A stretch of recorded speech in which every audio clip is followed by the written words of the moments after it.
அந்த வாஞ்சிக்கக்கூடிய மனைவியே பிடிச்சி திட்டி விட்றாங்க. என்ன நினச்சிட்டு இருக்க, போராட்டத்தை டைவர்ட் பண்ணுறோம், இஷ்டத்துக்கு பண்ணுறேன் அப்படின்னு. அப்போது இதுலேயும் ராகுல் காந்தி கோட்டை விடுகிறார். லட்டு மாதிரி கையில் கிடைச்ச பிரச்சனையை கோட்டை விடுறார். இவங்க நேரம் கேட்டிருக்கலாம், அவங்க கால் சீட் நீங்கள் சமாளிக்காதீங்க. இல்லை இப்படி ஒரு ஆப்ஷன் இருக்கலாம். முதல்வர் வந்து அவ்வளோ சீக்கிரம் அதான் நீங்கள் சமாளிக்காதீங்கன்றேன். ஏன் சொல்கிறேன்னா, இந்த இதெல்லாம் வரலாறுலாம் பார்த்துருக்கோம். கூட்டணி முறிஞ்சவொன்னே எப்படி போவாங்க, இப்போ மட்டும் ஏன் அப்படியே இருக்குது? அப்புறம் என்ன கூட்டணி? நீங்கள் தான் அங்கே தானே இருக்கீங்க, அப்புறம் என்ன இங்கே? அதான் அமைச்சர் காரி துப்பாத துப்பு துப்பிட்டாங்க. அப்புறம் என்ன இங்கே? நல்ல சோஃபா மாடல் அரசு. பேன் நீட்டு, அந்த ஃபேர் நீட் இதை விட்டுருங்க.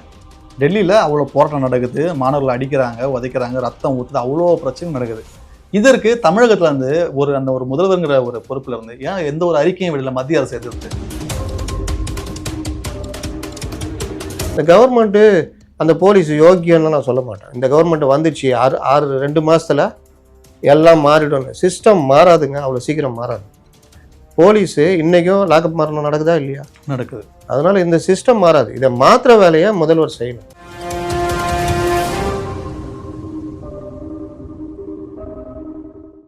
குக்கு செய்திகள் நேயர்கள் அனைவருக்கும் வணக்கம். இன்றைய நமது சிறப்பு விருந்தினர் மூத்த பத்திரிகையாளர் ஐயா முத்தலிஃபா அவர்கள் தான். ஐயா வணக்கம். வணக்கம். ஒரு கவர்மெண்ட் வந்த பிறகு பார்த்தீங்கன்னா அதற்கு வந்து எதிர்வினை வந்து வரும். அதுக்குன்னு ஒரு குறிப்பிட்ட பிரச்சனை வரும். இப்போ இந்த டிவி கவர்மெண்ட் வந்த பிறகு இந்த நீட் பிரச்சனையில இவங்களுக்கான எதிர்மன நிலை மக்கள்கிட்ட எழுந்திருக்கு, போராட்டம் கூட எழுந்திருக்கு, விமர்சனங்கள் அதிகமாக வந்திருக்குன்னு சொல்றாங்க. நீங்க எப்படி பாக்குறீங்க? நீட்டு போராட்டம் இந்த காக்ரோச் டீம் பண்றாங்க. நீட் தேர்வுல முறைகேடு வந்தோடனே மத்திய அரசு வழக்கம் போல் ரொம்ப அசட்டையாக அதை கையாளுறாங்க. ஒரு 16 பேர் மேல் நடவடிக்கை எடுக்கிறாங்க. அவர் மன்னிப்பு கேட்குறாரு. அப்புறம் சிபிஐ விசாரணை அப்படியே போகுது.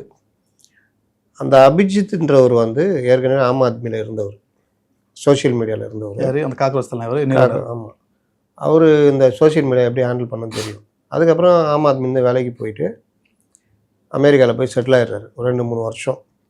அப்போது அபிஜித்துக்கும் ஒரு தேவை இருக்குது. இங்கே மறுபடியும் ஒன்ஸு அரசியலில் வந்தவன் புத்தி இதாகும்ல. ரெண்டாவது, இந்தியாவுக்குள்ளே ஒரு குழப்பம் ஏற்படுத்தணும். அந்த நிலையான கவர்மெண்ட் ஒன்று போய்கிட்டு இருக்குது, அது ஒரு பிரச்சனை ஓடிக்கிட்டு இருக்குது. ஏதாவது ஒரு குழப்பம் ஏற்படுத்தணும். இந்த நேரத்தில் தான் நீதிபதியுடைய வார்த்தையை பயன்படுத்தி இவர் காக்ரோச் ஜனதா பார்ட்டின்னு ஆரம்பிக்கிறார்.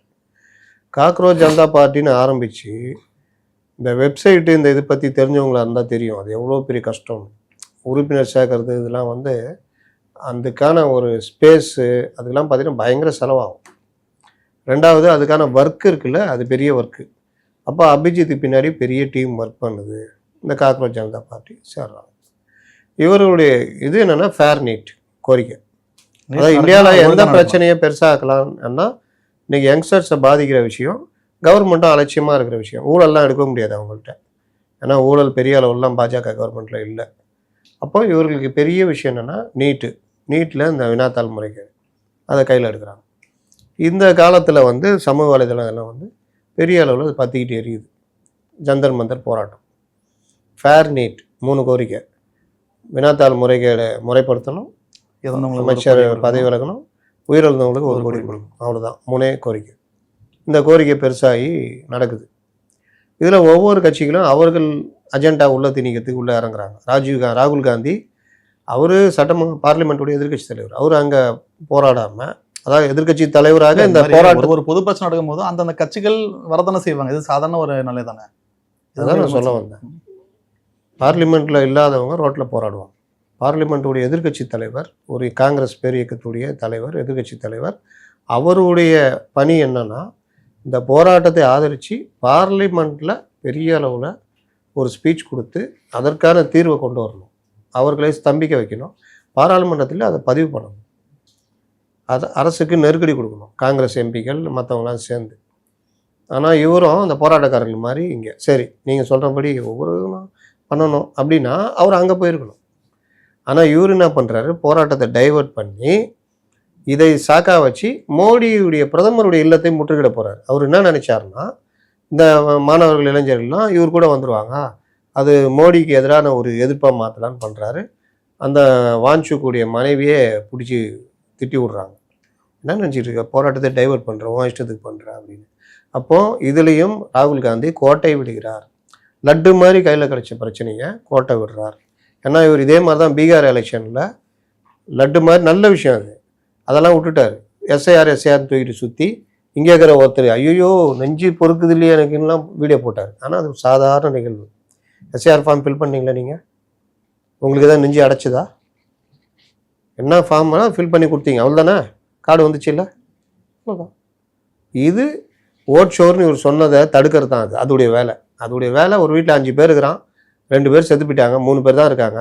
இந்த 2 பேரும் வருஷம் எலெக்ஷனில் ஓட்டு போடுறாங்க. அப்போனா அதை தடுக்கணும்னா அதுக்கு தீவிர திருத்த பணி நடத்தணும், நேராக போய் செக் பண்ணணும். அந்த வேலையை தான் 20 வருஷத்தோட பண்ணாங்க.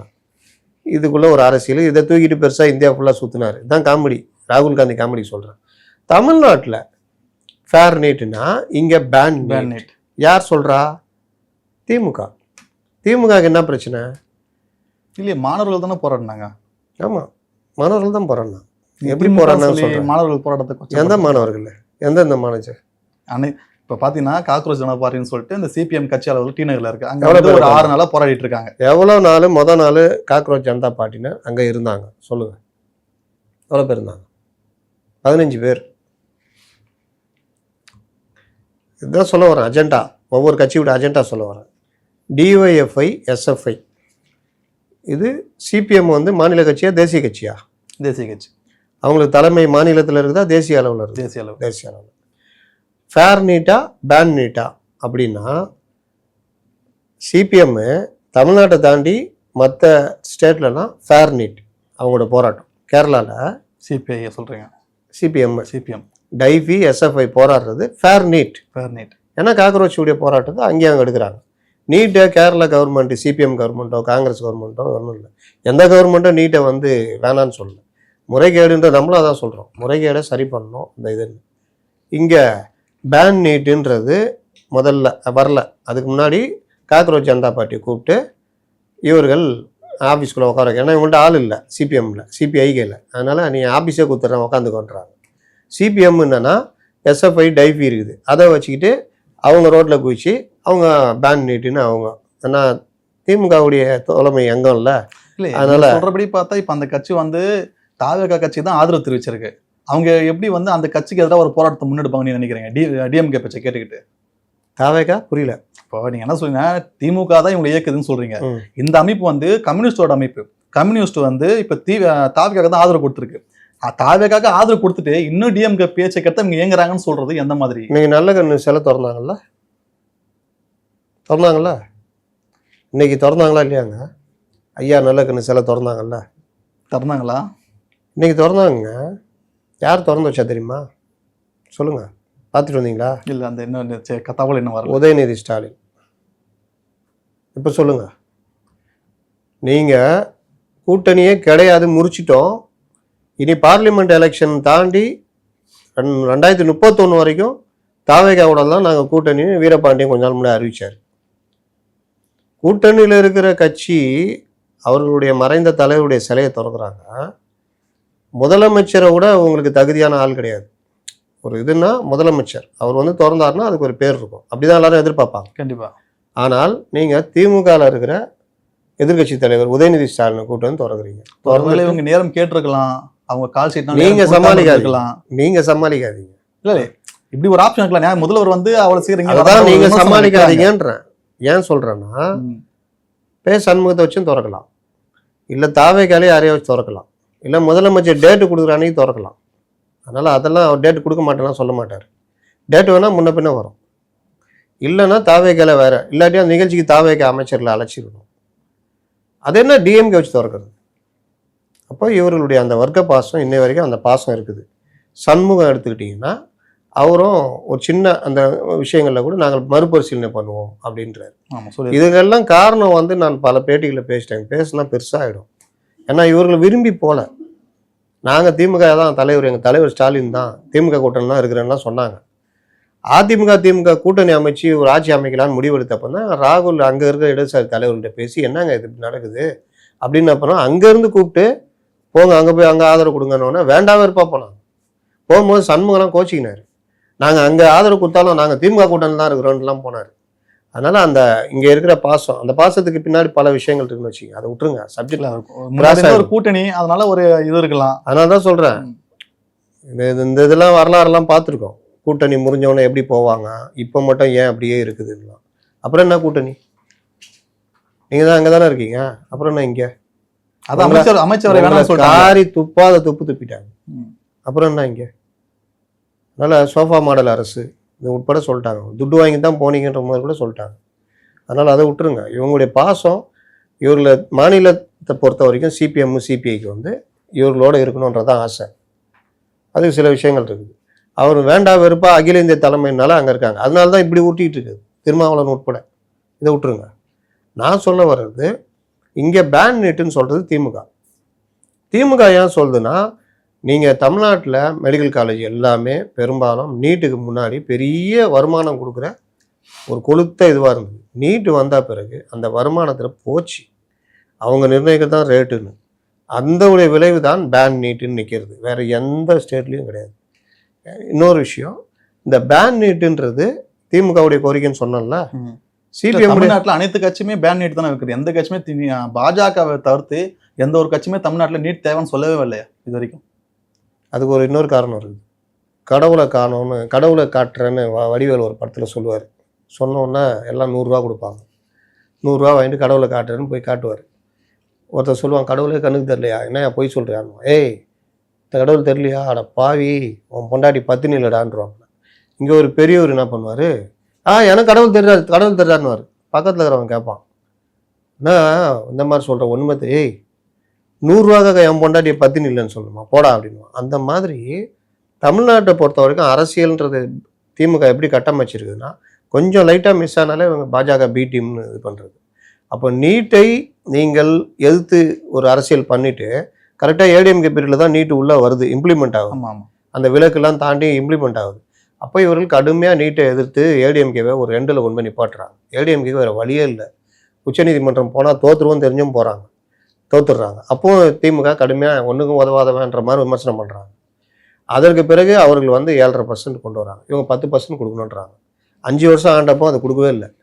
அப்போ அதன் மூலியமாக ஒரு பெரிய மாணவர்களுக்கு ஒரு நல்ல ரிலீஃப் கிடைக்குது. இதில் வந்து அதிமுகவுக்கு என்ன பிரச்சனைனா, நீட்டை ஆதரிக்கிறோம்ல, நீட்டில் நல்ல விஷயத்தை கூட பேச முடியாது. ஒன்று. இன்னொன்று, அங்கேயும் மெடிக்கல் காலேஜ் நடத்துகிற எல்லாரும் இருக்காங்க. இதுதான் இவர்களுடைய இது. இதில் இடதுசாரிகள் போய் சேர்ந்துக்கினாங்கன்றல, அதுதான் பிரச்சனை. நம்ம கேள்வி என்னன்னா, நீங்கள் அனைத்து கட்சி பற்றியும் சொன்னீங்க, பேன் நீட்டு அந்த ஃபேர் நீட்டு இதை விட்டுருங்க. டெல்லியில் அவ்வளோ போராட்டம் நடக்குது, மாணவர்கள் அடிக்கிறாங்க, உதைக்கிறாங்க, ரத்தம் ஊற்றுது, அவ்வளோ பிரச்சனை நடக்குது. இதற்கு தமிழகத்தில் வந்து ஒரு முதல்வருங்கிற ஒரு பொறுப்பில் இருந்து ஏன் எந்த ஒரு அறிக்கையும் விடல மத்திய அரசு எதிர்த்து? அறிக்கை விடலன்னு உங்களுக்கு தெரியுமா? அறிக்கை விட்டார். ஏன் எங்கே விட்டார்னா, ராகுல் காந்தி அரெஸ்ட் பண்ணதுக்காக அறிக்கை விட்டார். மாணவர்களுக்கு அறிக்கை விட்ட மாதிரி தெரியல. நீட்டை பொறுத்த வரைக்கும் எங்களுடைய நிலைப்பாடு இதுன்னு அறிக்கை விட்டார். இன்னொன்று, என்னை கொண்டு போய் அதில் நிறுத்தாதீங்க. நான் ஒன்றும் தாவேகா இல்லை, தாவேகா ஸ்போக்ஸ் பர்சன் இல்லை. கேள்விகள் வைக்கிறேன் வேற ஒன்று. அது தாவேகாவுடைய நிலைப்பாடு. அவர் நீட்டை பொறுத்த வரைக்கும் நாங்களும் நீட்டை எதிர்க்கிறோம், நீட்டு வேணான்னு தான் சொல்கிறோன்னு அவர் சொல்கிறாரு. அதில் கூடுதல் குறைச்சல் இருக்கணும், அது அவங்களுடைய பிரச்சனை. நான் சொல்ல வர்றது, தமிழ்நாட்டில் மட்டும்தான் இந்த வேலையை பண்ணாங்க. காக்ரோச் போராட்டம் பால நிலத்தை வந்து உக்காந்தோன்னா ஒரு டீம் உள்ளே இறங்கிச்சு ஃபுல்லாக. அதெல்லாம் டிஎம்கே டீமு, திடீர் புரட்சியாளர்கள், அந்த மாதிரி எல்லா டீமும் இறங்கிட்டு போராட்டம்லாம் போகுது. பேன் நீட்னு பேனர்லாம் ஒட்டி நடத்துறது காக்ரோச் இதுடைய அந்த பாய் ஒருத்தர் உமர்னு இதே போயினுக்குது. இதில் விஜயை கண்டபடி பேசுகிறாங்க, பிளக்கார்டு காமிக்கிறாங்க, ஜோக்கர்ன்றாங்க. விஜய் மட்டுமே இல்லை, மத்தியில் இருக்கிற மோடி அவர்களையும் அந்த மாதிரி. ஏங்க, நீட்டுனாலே மோடி தாங்க, அதை விட்டுருங்க. மோடியை தான் நீங்கள் எதிர்க்கணும், மத்தியை தான் எதிர்க்கணும். ஆனால் விஜய் இல்லாமல் மோடியேன்றீங்க, மோடியை தான் எதிர்க்கணும். ஆனால் இவர்கள் விஜய் மாநில முதல்வரை எதிர்க்கிறாங்க. அவர் இந்த ஸ்டாண்டில் வந்துட்டார், உங்கள் ஸ்டாண்டு தான் வந்துட்டார். எங்களுக்கு கடவுளை பார்த்த கதை தான், நமக்கு எதிர்ப்பு. நீங்கள் இவ்வளோ சொல்கிறீங்களே, ஒரு கிட்டத்தட்ட 26 நாளோ 7 நாளோ போராட்டம் நடந்துட்டு இருக்கு அந்த கட்சி அலுவலகத்தில். அத்தனை நாள், அதாவது கல்யாணத்துக்கு போவாங்க, கல்யாணம் முடிஞ்ச பிறகு போறான்னு சொல்ற மாதிரி எல்லாம் முடிஞ்ச பிறகு அவங்க ரிசைனே பண்ணிட்ட பிறகு தாவேகா அமைச்சர் வந்து அங்கே போயிட்டு ஆதரவு தெரிவிச்சிருக்காரு. இது எதுக்கு தேவையில்லை? ரிசைன் பண்ண பிறகுல அந்த போராட்டம் நடக்கும்போது தான் போனார். இல்லை, ராஜ்மோகன் அவர் வந்து கடைசி நாள் போறாரு. அப்போ நான் நியூஸை பார்க்கும்போது ரிசைன் பண்ணா நியூஸ் வந்து அப்புறமா தான் இவர் போயிட்டு நாங்கள் ஆதரவு தெரிவிக்கணும்னு சொல்றாரு. அது முன்னாடியே போனா என்ன? அவரு போராட்டம் நடக்கும்போது தான் போறாரு, உங்களுக்கு வர்றதெல்லாம் அப்புறம் வருது. அவரு போற அன்னைக்கு எங்களுக்கு மெரினால இடம் கொடுங்கன்னு இவங்க போராட்டம் கத்திட்டு இருக்காங்க. ஆமா, அது முடிச்சு அவர் பாண்டிச்சேரி நிகழ்ச்சியில் இருக்கும்போது தான் இந்த விஷுவல் வெளியில் வருது. நானே கூட கேட்குறேன், என்ன முடிஞ்சாதுன்னு. இது 2 நாளைக்கு முன்னாடி நடந்தது, இப்போ அது வந்து விஷுவல் பெருசாக வருதுன்றது தான் அந்த விஷயத்தை பெருசாக்குறாங்க. இதை விட்டுருங்க. நான் திரும்ப திரும்ப நான் ஒரு விஷயம் சொல்கிறேன், நான் தாவேகா கிடையாது. அரசு வந்து இந்த நிலைப்பாடு அவர் ஏன் அப்படி பண்ணாரு, இவர் ஏன் இப்படி பண்ணான்றதுலாம் நான் வர முடியாது. அரசுடைய வேலை, அது பேர் சண்முகமே முதலமைச்சராக இருந்தாலும் போராட்டம் நடத்தினா அரெஸ்ட் பண்ணுவாங்க, பர்மிஷன் இல்லாமல் நடத்தணும். புரியுதா? அப்போ பர்மிஷன் வாங்கிட்டு இவ்வளோ நான் என்ன கேட்குறேன், 5 வருஷம் டைஃபி நீங்கள் கேட்குறீங்களே, நான் உங்களை கேட்குறேன், சொல்லுங்கள். கடந்த 5 ஆண்டுகள் டைஃபி, எஸ்எஃப்ஐ இவங்கெல்லாம் நீட்டு வேணான்னு, அப்போ நீட் இருந்துச்சுல? இருந்தது. ஏன் போராட்டம் நடத்தல? ஏன்னா அவங்க கூட்டணி கட்சி. அப்போ சுயநலம், அப்படிதானே? அப்படிதான். அப்போ நீட்டு வேணான்றது மேட்டர் கிடையாது, சுயநலம். கூட்டணி கட்சி இது சரி, கூட்டணி கட்சி தான் தலைவரை தான் எதிர்க்கிறாருல்ல, திமுகவை எதிர்க்கல நீட்டு வேணான்னு. அப்போ போராட வேண்டியதானே நீங்கள்? இதே மாதிரி ரோட்டில் போய் தள்ளுமுள்ளு பண்ண வேண்டியதானே? கைது பண்ணால் சண்முகம் அறிக்கை விட வேண்டியதானே? நாங்கள் மறுபரிசீலனை பண்ண வரோம்னா தெரியுதா இப்போ விஷயம்? இவர்களுடைய நோக்கம் காக்ரோச் ஜனதா பார்ட்டி இது இந்தியா லெவலில் வைட் ஆகுது. அதில் நம்ம ஏதாவது ஸ்கோர் பண்ண முடியுமா? தான் ஒவ்வொருத்தரும் அஜெண்டாவோட இறங்குறாங்கன்றது தான் இதை நான் சொல்கிறேன். நீங்கள் கைது பண்ணுறதை பற்றி சொன்னீங்க. இப்போ வந்து யாருமே கைது பண்ணுறது வந்து ஒரு பொது இடத்துல போனால் கைது பண்ணுவோம், அது காவல்துறையுடைய வேலை தான், நம்ம அதே எதுவும் சொல்லலாம். ஆனால் பொதுவாக என்ன பேச்சு வைக்கிறாங்கன்னா, மாணவர்கள் கைது பண்ண ஒரு முறை இருக்குது. நீங்கள் அடிச்சு எடுத்துகிட்டு போகிறது, கழுத்து பூச்சி எடுத்துகிட்டு போகிறது, ஒரு பெண்கள்கிட்ட அராஜகமாக பேசுறது, ஒரு கல்லூரி உள்ளேயே போய் திருவேட்டில் ஒரு கல்லூரிக்குள்ளேயே போய் மாணவர்களை அரெஸ்ட் பண்ணுற அளவுக்கு என்ன ஒரு பயம் கேட்குறாங்க. காவல்துறைன்றது ஒவ்வொரு இடத்துலையும் ஒவ்வொரு மாதிரி ரியாக்ட் பண்ணுவாங்க. அதை வைத்துக்கொண்டு ஒரு அரசெல்லாம் நீங்கள் வந்துட்டு இப்படி தான் நீங்கள் பண்ண முடியாது. அது சிஸ்டம். 25 லாக்அப் மரணங்கள் நடந்தது போன கவர்மெண்ட்டில் 5 வருஷத்தில். இன்றைக்கி இருக்கிற சண்முகம் பொங்குறவங்கலேருந்து மற்றவங்கெல்லாம் வந்து வாயே திறக்கலை. உண்மைதான். பல்ல ஒருத்தன் பிடுங்கலாம், இன்றைக்கி நல்ல இடத்துல இருக்கிறான். புரியுதா? இதை எதிர்த்துலாம் யாரும் போராட்டம் நடத்தலை. இன்றைக்கி மாணவர்கள் நீங்கள் சொன்னீங்கல்ல, தூய்மை பணியாளர்கள் போராடினாங்கல்ல, அவங்கள எப்படி அப்புறப்படுத்தினாங்க? ஒரு வழக்கறிஞர் கையை உடைச்சாங்க. நடந்ததா? பொங்குனாங்களா? இதே சண்முகம் ஆட்சி பட்ட மறுபரிசீலனை பண்ண வேண்டியிருக்குன்னு சொன்னாரா? இல்லை ஊடகங்கள் தான் பெருசாகுச்சா? இதை தாங்க நான் சொல்கிறேன். தவறு எல்லா இடத்துலையும் நடந்தாலும் கேட்கணும், ஆனால் அது கிடையாது. இந்த கவர்மெண்ட்டுக்கு எதிராக இந்த மாதிரி விஷயங்கள்லாம் நடக்குது. இந்த கவர்மெண்ட்டு அந்த போலீஸ் யோக்கியன்னு நான் சொல்ல மாட்டேன். இந்த கவர்மெண்ட் வந்துச்சு 2 மாதத்தில் எல்லாம் மாறிடும். சிஸ்டம் மாறாதுங்க, அவ்வளோ சீக்கிரம் மாறாது. போலீஸு இன்றைக்கும் லாக்அப் மரணம் நடக்குதா இல்லையா? நடக்குது. அதனால் இந்த சிஸ்டம் மாறாது. இதை மாற்ற வேலையை முதல்வர் செய்யணும். அதான் நம்மளுடைய நடவடிக்கை எதுவும் நடந்த மாதிரி எதனா தெரியலேன்னு கேட்குறேன். அதெல்லாம் நடக்குது. 3 இதுக்கு முன்னாடி லாக்அப் டெத்துக்கு நீங்கள் அவர் இட்லி சாப்பிட்டு வந்தாரா, விக்குச்சா, தூக்கின்னு போனாங்களா, ஐயோயோன்னு பதறி போய் தூக்கின்னு போனாங்க. பார்த்தா இறந்துட்டாருன்னு முதல்வர் சட்டமன்றத்தில் படித்தார். ஆனால் இங்கே அந்த சபரிவர்மன் அதுக்கப்புறம் அருணாச்சலம் ஒருத்தர் சபரிவர்மன் விவகாரம் நடந்த உடனேயே 3 பேர் மேலே கொலை வழக்கு பதிவு பண்ணி அரெஸ்ட் பண்ணி அவங்கள சஸ்பெண்டும் பண்ணாங்க, அரெஸ்ட்டும் பண்ணாங்க. கூடுதலாக அந்த 8 கைதிகள் விசாரணை கைதிகள் உள்ளே பண்ணோன்னையும் சேர்ந்து அரெஸ்ட்டு. அவங்க பெற்றோரை நீங்கன்னா நாங்கள் கேட்குறீங்கன்னா அரெஸ்ட் பண்ணிட்டாங்க அப்படின்னு சொல்கிறீங்க. ஏங்க சபரிவர்மன் நீங்கள் உங்களுக்கு என்ன பதில் வேணும்? அங்கே பண்ணாது இங்கே, அங்கே பண்ணாது இங்கே பண்ணாங்கன்ற மறுபடியும் நான் சொல்றேன், நான் இந்த கவர்மெண்ட் ரெப்ரசன்டேஷன் இல்லை, ஒரு ஸ்டெப் ஃபார்வர்ட் நடந்திருக்குன்னு சொல்றேன். ஏன் அப்போ அவங்களுக்கு வந்து ஏன் அது அவர் ஒரு அறிக்கை விட்டுக்கலாமே, இந்த மாதிரி மரணம் நினைச்சு ஒரு அறிக்கை பாருங்க, அது அவங்க பெற்றோர் அதான் கேட்குறாங்க. அது அவருடைய அறிக்கை விட்டா அதுக்கப்புறம் அதுக்கு வேற ஏதாவது ஒன்று சொல்லுவீங்க, நேரில் வந்திருக்கலாம். இல்ல நம்ம கேட்குற கேள்வி பெற்றோர் வந்து முதல்வர் அறிக்கை சொல்றாங்க, முதல்வர் அறிக்கை விட்டுலாம்னா அடுத்து என்ன வரும்? முதல்வர் நேரில் வந்திருக்கலாமே.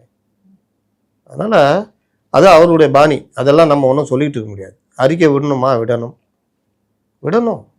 நம்ம வந்து ஏன் விடலை, அது என்ன காரணம்னா அப்படிலாம் நான் சொல்ல வர மாட்டேன். அறிக்கை விடணுமானா விட்டுருக்கணும், அதான் முதல்வருடைய வேலை. பட்டாசு இது வெடித்து 5 பேர் இறந்து போனது உடனடியாக இரங்கல் அறிக்கை வரணும் முதல்வர்கிட்ட இருந்து. வரலன்னு சொல்கிறாங்க, நான் கவனிக்கல. அந்த மாதிரி விஷயங்கள்லாம் இதெல்லாம் தாங்க பண்ணணும். அதுக்காக இதெல்லாம் வச்சுக்கிட்டு மற்ற விஷயங்கள் நியாயப்படுத்தலாம் இல்லை. நம்ம வந்து இதுக்கு வருவோம், நீட்டுக்கு. இதில் ஆளுக்கு ஒரு அஜெண்டா வச்சு இறங்குறாங்க. அதெல்லாம் அவர் ரஞ்சித் 8 அமைச்சர்கள் தலித் அமைச்சர் இருக்காங்க, யாருமே தலித் பிரச்சனை பேசுறதில்லை. போன கவர்மெண்ட்டில் வாயை திறக்கல, திடீர்னு இந்த கவர்மெண்ட்டில் தலித்து சமூகத்தை சேர்ந்த 8 பேர் அமைச்சர்களாக இருக்காங்க. அப்படி தான் வரணும். அதில் ஒவ்வொருத்தரும் ஒவ்வொரு துறை சார்ந்த அமைச்சர்கள். வன்னியரசு பேசுகிறாருன்னா ஒரு சமூக நீதித்துறை அமைச்சர். அவர் கட்சியும் அந்த இதை சார்ந்தது, அவர் அதை பேசுகிறார். இப்போ இவர் பள்ளி கல்வித்துறை அமைச்சர்னா அவர் வந்து பள்ளி கல்வித்துறையில் எவ்வளோ சீர்திருத்தம் கொண்டு வரலாம், அதில் என்னென்ன பண்ணலான்றது தான் அவருடைய ஒர்க்கு. அதை விட்டுட்டு அவர் தலித்துன்னு பேசினார்னா அது வேற விமர்சனமாக போகும். இல்லை, அவர் என்ன சொல்றேன்னா, தலித்துன்னு ஒரு சிறுமைப்படுத்தல, இத்தனை பேர் தலித் இருக்காங்கன்னு சொல்றீங்க, அதுல பெருமை, ஆனா அவங்க என்ன செஞ்சாங்கன்னு ஒண்ணு இருக்குல்ல அப்படின்னு கேட்குறாரு அவர். நீங்கள் இந்த குரலுக்கு இது சொல்கிற மாதிரிலாம் சொல்லாதீங்க. நான் ஒரு பேச்சு கேட்டுட்டு தான் நான் பேசுகிறேன். தலித்துகள் இதுக்காக எதுவுமே செய்யலை, அவங்க எதுவும் பேசலை. ஒருத்தர் வன்னியரசு தோழர் மட்டும்தான் பண்ணுறாருன்னு பேசுகிறாரு. அப்படிலாம் பேசுறது உங்களுக்குலாம் ரைட்ஸ் இல்லை. நீங்கள் என்ன போராட்டம் வந்தீங்க? நீட். இது உங்கள் அஜெண்டா என்ன? இதை கூட திணிக்கிறீங்க. புரியுதா? போன கவர்மெண்ட் எது வாயே திறக்கல. இந்த கவர்மெண்ட்டில் இந்த அஜெண்டாவில் கூட நான் இது தப்புன்றேன். 8 பேர்னா 7 பேர் அவன் துறை சார்ந்தான் இயங்குவாங்க. இஸ்லாமிய சமூகத்தில் இருக்கிறவர் வேற ஒரு துறையில் இருக்காரு வச்சுங்க, பள்ளி கல்வித்துறைனா அவர் ஏன் இஸ்லாமியத்தை பற்றி பேசலாம்? அவர் பள்ளி கல்வித்துறை அமைச்சர். அதில் அவர் என்ன பண்ணுமோ பெஸ்ட்டு காமிக்கணும். தனிப்பட்ட முறையில் அவர் வேறு சில வேலைகள் பண்ணுறாருன்னா அது வேறு விஷயம். அந்த மாதிரி பள்ளி கல்வித்துறையிலேயே அதிகமாக அரசு பள்ளிகளில் பட்டியலின மாணவர்கள் அதிகம் படிக்கிறாங்க. அவர்களுக்கான சமூக நலத்திட்டங்களை என்ன கொண்டு வரலாம், பள்ளிகளை எப்படி மேம்படுத்தலாம், கற்றல் முறை எப்படி மாற்றலாம், இதில் கரெக்டாக இருக்காரன்னு தான் நம்ம பார்க்கணும். பத்திரிகையாளர்லாம் பார்க்க வேண்டிய வேலை இதுதான். அதனால் அந்த இடத்துல இவருக்கு ஒரு அஜெண்டா, அப்புறம் ஒவ்வொருத்தருக்கும் ஒவ்வொரு அஜெண்டா வச்சு நடத்துனாங்க. நடத்தி முடித்த உடனே அங்கே போராட்டம் முடிஞ்ச உடனே வாபஸ் வாங்கிட்டான். பட்டுன்னு கரப்பாம்பூச்சி பறந்து போயிடுச்சு. உடனே இந்த டீம் வா மெரினா போகலாம். இவங்க நோக்கம் என்னென்னா இதை அப்படியே எக்ஸ்டெண்ட் பண்ணி வேறு எதாவது பண்ணலாமா. நான் என்ன கேட்குறேன், இந்த வேலையை இப்போ என்னாச்சு, இவங்க எங்கே போனாங்க? யாரை கேட்குறீங்க? கரப்பாம்பூச்சி பறந்து போயிடுச்சிங்க, நீங்கள் தொடர வேண்டியதானே? இல்லை, முன்னிலைப்படுத்தின அவங்களே வாபஸ் வாங்கிட்டாங்க. அப்போ அவங்களுக்கு சப்போர்ட்டாக தானே இவங்களாம் பண்ண வாபஸ் வாங்கி தானே. அதை தான் நான் சொல்கிறேன், இதை தான் நான் சொல்கிறேன். இவர்களுக்கு சொந்த அஜெண்டாவும் கிடையாது, இவர்களால் சொந்தமாக திரட்டவும் முடியாது, இவர்களுக்கு நோக்கமும் கிடையாது. கரப்பான்பூச்சி வந்தவுடனே பெருசாக ஆக்கலான்னு இவங்க அஜெண்டாவோட இறங்கினாங்க. கரப்பான்பூச்சி மேட்ரு முடிஞ்சோன்னா அவன் கரெக்டான கோரிக்கை ஃபேர் நீட்டு கேட்டான், முடித்தான், ராஜினாமா ஆச்சு. மற்ற 1 கோடி ரூபாலாம் இஷ்டத்துலாம் 1 கோடி கொடுக்க முடியாது, அது சில இதெல்லாம் இருக்குது. அந்த நாம்ஸ் பிரகாரம் தரன்னு ஒத்துக்கிட்டாங்க. ஆனால் அமௌண்ட் மட்டும் ஃபிக்ஸ், நாம்ஸ் மாறுங்க. நீங்கள் அப்போ அரசு வேலை கொடுக்குறாரு, நம்மளாம் ஆரம்பத்திலே சொன்னோம், இப்படி கொடுத்தீங்கன்னா எத்தனை பேர் கொடுப்பேன்? அப்போ அடுத்த கேள்வி அதான் உங்கள்கிட்ட வைக்கிறதா இருந்தேன், வைங்க. நான் போகலாம், நல்லா அதுக்கு முன்னாடி முடிச்சிடுறேன். அதனால இவரில் உட்காந்து ஐயோ அம்மம்மா பறந்து போயிடுச்சே, கிளிக்கு ரெக்கம் முளைச்சி ஆற்ற விட்டே பண்ணால் தெரியுதா, அஜெண்டா ஃபெயிலியர் ஆகிடுச்சு. நீங்கள் நடத்திருக்க வேண்டியதான்னா, இல்லை அவங்க இது பண்ணிட்டாங்க, உங்களால் நடத்த முடியாது, நீங்கள் யார் முதுகுலையாவது ஒட்டுணி வேலை பண்ணி தான் பண்ணுவீங்க. இன்னொன்று, பேன் நீட்டுன்னு போட்டு தானே இங்கே நடத்தணும், அதுக்கு இந்த காக்ரோச் ஒத்துக்கிட்டு தானே இங்கே இருந்தாங்கன்னா அவன் உன்னை பயன்படுத்திக்கிட்டான். இங்கே கும்பல் சேர்த்து இவங்க என்ன நினச்சாங்க, அவனை பயன்படுத்திக்கலான்னு. அவன் என்ன நினச்ச மொத்தமே 15-16 பேர் தாங்கிறான். ஐயா நல்லதுறாங்கப்பா, வாடா தமிழ்நாட்டில் பெருசாக நடக்குதுன்னு காமிச்சிக்கலான்னு. அப்புறம் என்ன சொன்னீங்கல்ல, காலேஜுக்குள்ளே போய் பண்ணாங்க, அரெஸ்ட் பண்ணாங்க. கல்லூரிகளில் வந்து வெளியிலேருந்து போய் சங்கமோ மற்ற ஏதோ போகக்கூடாது. போலீஸ் அந்த இடத்துல பண்ணது, உள்ளே போய் போராடுங்க, ரோட்டுக்கு வராதிங்க. சட்டம் ஒழுங்கு காக்க வேண்டியது அவங்களுக்கு இருக்குது. அதனால் அந்தந்த கல்லூரி போராடுறீங்களா, உள்ளே காம்பவுண்டு உள்ளே போராடுங்க. வெளியிலேருந்து போகிறவங்களுக்கு அனுமதி இல்லை. இதை மீறி இந்த சட்டையை பிடிச்சி இழுத்துட்டு போனதெல்லாம் எங்கே தெரியுமா நடந்தது? திருவெற்றூர். அந்த கடைசி இந்த இதுக்கப்புறம் பேன் நீட்டுக்கு இவங்க அந்த காக்ரோச்சி போனால் நாங்கள் நடத்துகிறோன்னு ஒரு நாள் சண்டே. இல்லை, அது வந்து அதுலேயும் வந்து அராஜகம் நடந்தது. ஆனால் இதெல்லாம் நான் சொல்கிறது வந்து பார்த்தீங்கன்னா, திருவெற்றூர் காலேஜ் உங்களுக்கு தெரியும், அது பேர் தெரியல. அங்கே வந்து ஒரு பெண் ஸ்டூடெண்ட்ஸ் இருக்காங்க, லேடி ஸ்டூடெண்ட்டு மாணவர்கள் இருக்காங்க. அந்த பையன் சட்டையை பிடிச்சி எடுத்துகிட்டு போகிறாங்க. ஒரு வயசு பொண்ணுக்கிட்ட எகிரி ஒரு இன்ஸ்பெக்டர் எகிரி பேசுகிறார். அது எந்த அளவுக்கு ஒரு நாகரிகமான செயல்னு தெரியல. இதுக்கு முன்னாடி இந்த ஆச்சுன்னா அப்படி நடந்துச்சு, ஓகே, நம்ம இல்லைன்னு சொல்ல வரல. அப்போ இவங்க அதை மாற்றணும்ல. அந்த அராஜகம் இப்பயோ தொடருதோ, மக்கள் மனதில் தோணுதோ? அதான் சொன்னேன், அந்த சிஸ்டம் அது அவ்வளோ சீக்கிரம் நீங்கள் 100 பேருக்கு சொன்னீங்கன்னா 10 பேர் பழைய பாணியிலே தான் இருப்பான். சிங்கப்பெண் படை நான்லாம் சொன்னேன், சிங்கப்பெண் படை போய் பிடிக்கிறதுலாம் அதுக்கு அதெல்லாம் சீனு, அதுக்கு பெண்கள் குழந்தைகளுக்கு எதிரான குற்றத்தடுப்பு பிரிவு இருக்குது. இது வந்து நீங்கள் பண்ணுறதே வந்து ஒரு இது மாதிரி தான். அவங்கள எப்படி பயன்படுத்தணும்னா, கல்லூரிகள் பள்ளிகளில் போய் விழிப்புணர்வு, குட் டச் பேட் டச்னா போக்சோ பற்றி இது மாதிரி விழிப்புணர்வு கொடுக்கணும். நேற்று ஒரு அம்மா போயிட்டு ஒரு எஸ்ஐ, நீ வந்து அவள்கிட்ட பேசணும் வச்சுனாலே ஒன்றையும் போக்சோல போட்டுருவாங்க. சரி, அதுக்கு என்ன பண்ணா நடத்துகிறாங்க. இப்போ அவங்கள வந்து திருப்பி அந்த சிங்கப்பெண் படலை எடுத்து எஸ்ஐவே போயிட்டாங்க. ஒன்றும் அதில் பெரிய விஷயம் ஒன்றும் இல்லை, இந்த இதில் இருந்து எடுத்து அதில் போட்டிருக்காங்க, அவ்வளோதான். அது என்ன பார்வை எப்படி இருக்குது பார்த்தீங்களா? அப்போ கூட அந்த இது வரமாட்டேது பாருங்கள். அந்த அம்மா அந்த இடத்துக்கு தகுதியான ஆள் இல்லை, அதனால் இம்மீடியட்டாக ரிமூவ் பண்ணிட்டாங்க. இதுதான் அந்த இடத்துல பார்க்க வேண்டியது. இது வந்து அது இல்லைலாம் கிடையாது. அவன் வந்து இந்த குழந்தைகளுக்கு போய் அந்த விழிப்புணர்வு ஏற்றுற இடத்துல அந்த லேடி இல்லை, நீ சிங்கப்பெண்ணுகள் லாய்க்கு இல்லை, இல்லை கிளம்பு, லேண்ட் ஆர்டர் லாய்க்கு ஓடிப்போ அப்படின்னு இந்த நடவடிக்கைகளை தான் நான் பாராட்டுறேன்.